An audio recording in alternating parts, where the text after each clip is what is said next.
So, my name's Jack. Thanks so much for coming along. I'm giving this little thing called comedy a try.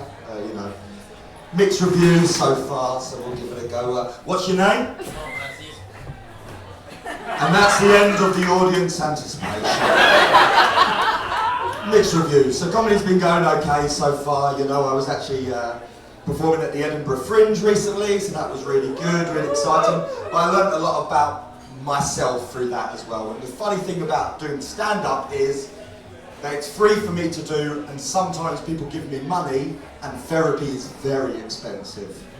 So this is my little bit of therapy, so I'm just going to unload on you guys, and you can take all of that with you.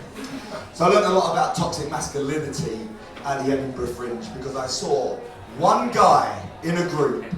A girl approached him once to ask where the toilets were, and for the rest of the time that he was in the Edinburgh Fringe, they called him DJ Arse Eater. That was it. DJ Arse Eater. You got something on your chin? The whole time through. So actually, you know, coming back from there, it really did teach me a lot about myself. So I started looking into myself.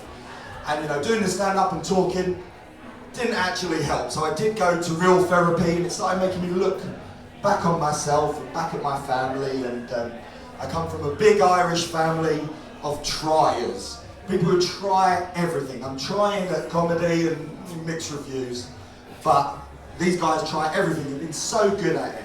My dad a trier, my granddad a trier, his dad before him, a whole family of triers, and this gobshite turns up afterwards. So I've been trying a lot of stuff. You might not know, I actually tried a music career. I was one of the original members of JLS. But they kicked me out. They said I didn't really go with the fit of the band. Don't really know what that means.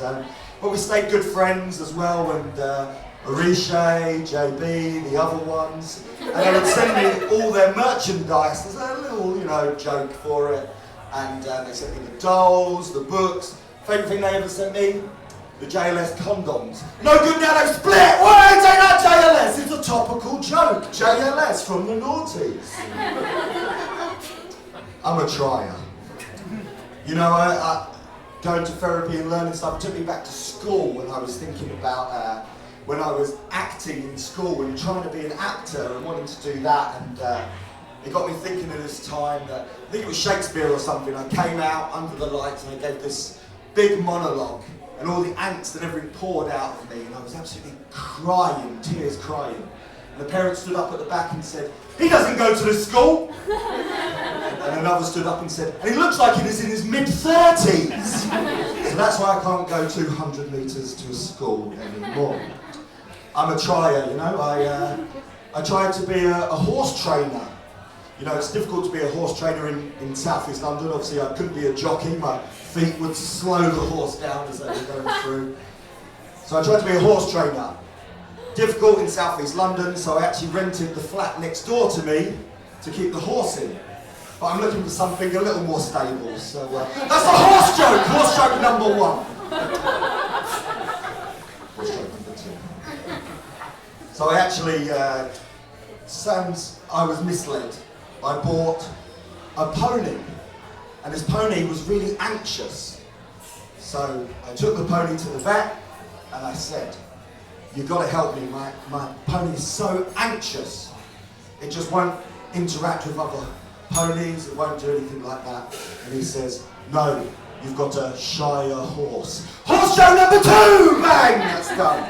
So actually, comedy takes you all around the place, you know. It takes you to Edinburgh, it takes you to Exmouth Market on